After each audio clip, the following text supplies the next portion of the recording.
Good morning, class 6. How are you? I think you all are doing well.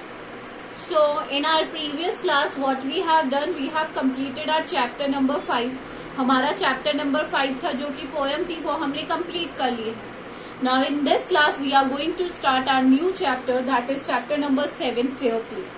Fair play का मतलब है ईमानदारी. Fair यानी न्याय. अगर हम न्यायपूर्ण, और प्ले का मतलब होता है यहाँ पर वैसे तो प्ले का मतलब होता है खेलना भी निकलता है, दूसरा प्ले का मतलब एक्ट भी निकलता है, बट यहाँ पर है एकदम न्यायपूर्ण. क्या कहेंगे उसे? जस्टिस, है ना. न्यायपूर्ण तरीके से, किस तरीके से एकदम सही न्याय दिया गया, ये हम इसमें पढ़ेंगे.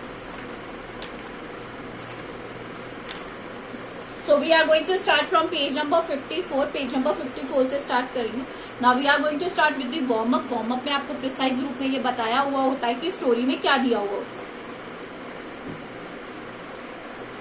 This is a story about relation. ये संबंधों के बारे में. The story can be read allowed in groups. You can read. अगर ये अभी हमारी क्लास चल रही होती तो हम इसको एज अ क्लास ग्रुप में बनाते कि किसी को एक कैरेक्टर दे दिया, किसी को दूसरा कैरेक्टर दे दिया गया. पार्ट्स ऑफ द स्टोरी में be done through role play. और रोल प्ले के थ्रू कलाकार किरदार जो हम प्ले करवाते लोगों से, इस तरीके से. Has your best friend ever done something you thought was wrong. क्या आपके जो बेस्ट फ्रेंड है उन्होंने आपके साथ कभी कुछ गलत किया है? मतलब उनकी नजरों में वो सही होगा बट आपकी नजरों में वो क्या है? गलत है. What did you do then? तब आपने क्या किया ऐसा? Did you keep quiet? क्या आप चुप रहे? और did your friend tell you what you thought? क्या और या फिर आपने अपने फ्रेंड को आप क्या सोचते हैं वो बताया? Read this story about two friends who had to decide what was more important, friendship and enmity. Enmity का मतलब होता है दुश्मनी. ये स्टोरी है दो दोस्तों के बीच में जिन्होंने क्या किसको ऊपर रखा? अपनी दोस्ती को ऊपर रखा. या एनमिटी. एनमिटी होता है दुश्मनी. और a sense of what is right what is wrong. और एक ऐसी सेंस की क्या गलत है क्या सही. Okay, we are going to start with the part 1. Jumman Sheikh and Algu Chaudhary were good friends. ये वन वर्ड आ सकता है कि कौन कौन फ्रेंड्स है. What was the name of the two friends? Jumman Sheikh, one was Mohammedan and one was a Hindu, Algu Chaudhary.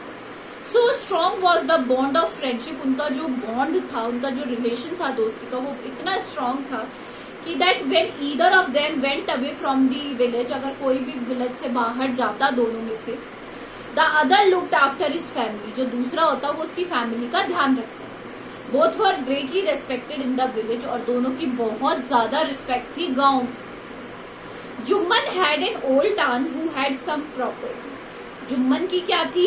एक बूढ़ी aunt थी, बूढ़ी आंटी थी जिसके पास कुछ प्रॉपर्टी थी. प्रॉपर्टी का मतलब होता है कुछ क्या कहेंगे? संपत्ति होना. So what she did, she transferred. उन्होंने उसको किसके नाम कर दिया? She transferred to him on the understanding that. तो उसने जुम्मन को ट्रांसफर कर दिया और दैट ये और उनमें ये समझौता हुआ कि she would stay with him, वो जुम्मन के साथ रहेगी, and he would look after her, और वो उसका ध्यान रखेगा.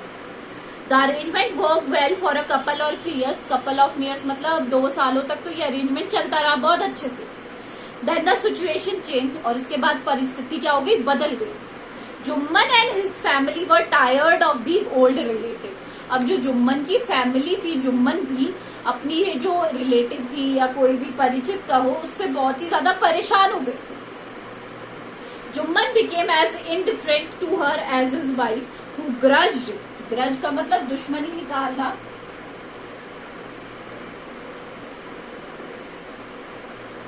और वो दोनों तो ऐसे करने लगे थे कि खाने की बात को भी लेकर the old lady wanted every day. मतलब रोजाना खाने को, इवन जो ओल्ड लेडी खाना खाती थी उसको लेकर भी वहां पर उनके साथ क्या होने लगी? चिक चिक होने लगी, लड़ाई होने लगी.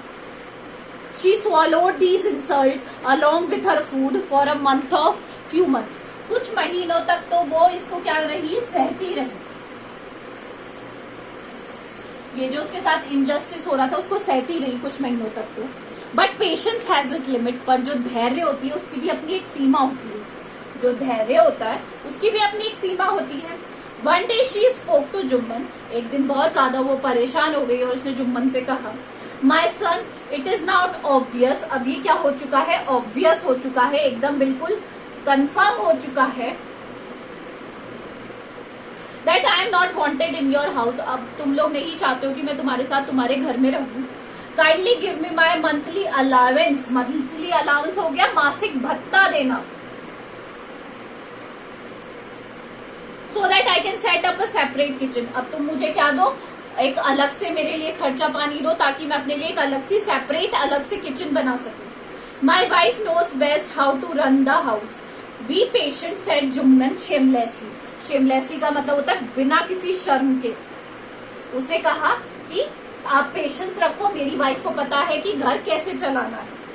This made aunt very angry and she decided to take her case to the village panchayat, इससे जो आंट थी वो बहुत ही ज्यादा और भी गुस्सा हो गई एंड उसने डिसाइड किया कि वो कहाँ ले जाएगी केस को, पंचायत में। आपने देखा होगा कि गांव में पंचायत होती है, 5 पंच होते हैं, उनके सामने केस रखा जाता है, फिर वो अपना डिसीजन देते हैं जिसके भी फेवर में देना होता है, मतलब जो सही होता है बेसिकली। तो उसने आंटी ने डिसाइड किया कि she will go to the panchayat now, अब वो पंचायत के पास ही जाएगी। For many days the lady was talking to the villager explaining her case and seeking their support, अब कुछ दिन तक तो जो ओल्ड लेडी थी वो गांव में जा जाकर सबको बताने लगी, इधर उधर अपना मतलब सपोर्ट, उनका समर्थन हासिल करने के लिए सबको सब कुछ बताने लगी जो भी उसके साथ हुआ है। She some sympathize with her, कुछ लोगों ने उसके साथ सहानुभूति दिखाई, सिंपैथाइज्ड, सहानुभूति दिखाई। अदर लाउज्ड एट हर, कुछ लोग उसके ऊपर हंसने भी लगे। And few other advice to make it up with her nephew, कुछ ने एडवाइस दिया कि आप भाई जाके अपना जो भांजा है उसके साथ ये सॉर्ट आउट कर लो। And his wife at last she came to Algu Chaudhary and he spoke to him, अब वो लास्ट में किसके पास गई, जुम्मन का जो फ्रेंड था अलगू चौधरी, और उससे बात करने लगी। यू नो चाची Jumman is my best friend, तो उसने कहा चाची आप जानते हो, उसकी आंटी चाची हुई, कि जुम्मन मेरा बेस्ट फ्रेंड है, how can I go against him, मैं उसके अगेंस्ट कैसे जा सकता हूँ, उसके खिलाफ कैसे जा सकता हूँ। Algu said, but it is right, my son, to keep mum and not say what you consider just and fair, तो उसने कहा कि बेटा तुम सही कह रहे हो कि तुम अपने दोस्त के अगेंस्ट नहीं जा सकते, पर क्या ये सही है कि तुम गलत होते हुए भी देख रहे हो, तुम्हें सब पता है और तुम क्या रहो, चुपचाप रहो। प्लीडेड द ओल्ड लेडी, किसने प्लीड करी, प्रार्थना करी, ओल्ड लेडी ने जुम्मन से अलगू से प्रार्थना करी। Come to the panchayat and speak the truth, she said, उसने कहा कि तुम पंचायत आओ और सच्चाई कहो सबके सामने। अलगू डिडंट रिप्लाई, अलगू ने रिप्लाई नहीं दिया, but her words kept ringing in his years, but उसके कैप जो आवाज थे ना, जो उसकी चाची के कि तुम्हें सच्चाई का साथ देना चाहिए, सच्चाई का, वो उसके कानों में बार बार दूर दूर से आए जा रहे हैं। ठीक है, आज यहीं तक करेंगे, ये हार्ड वर्ड्स कॉपी में कर लेना, you have to write the meanings and send it to me. This is all for today, thank you.